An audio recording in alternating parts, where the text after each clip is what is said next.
Inilunsad naman ng MMDA ang 10 taon na Road to Zero Waste program. Si Moira Encina Cruz sa detalye ng balita.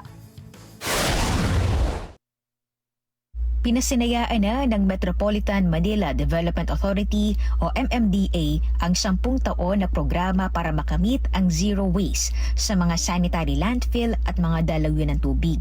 Ayon kay MMDA Chairperson Romando Artes, layo ng inisyatiba na mabawasan ang mga basura na nauuwi sa mga karagatan at iba pang waterways na nagdudulot ng matinding pagbaha sa Metro Manila.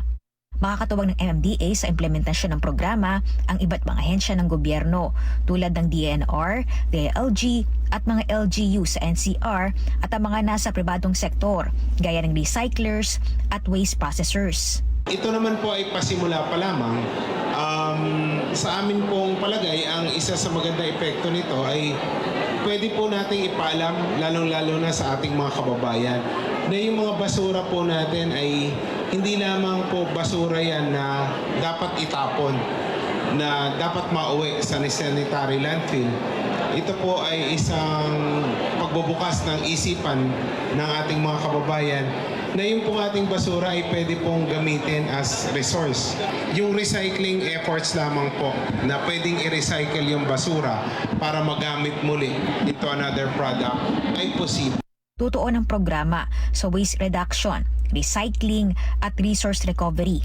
Sinabi ng MMDA na para sa unang yugto ng programa ay tutuon muna ang MDA sa information campaign sa publiko.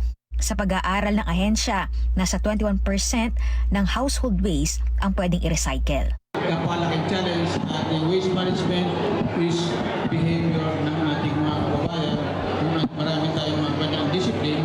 Ngayon para maipakita natin sa kanila na yung basura ang tinatapon nila sa mga nakikita natin sa mga waterways, yun ang mga kailangan ng mga recycler na nandito ngayon as their raw materials. So it is a valuable resource actually. Hindi lang nakikita ng mga kababayan natin na kapakipakinabang ng mga basura na itinakalat nila. Moira Encina Cruz para sa Mata ng Agila, matatag, tapang,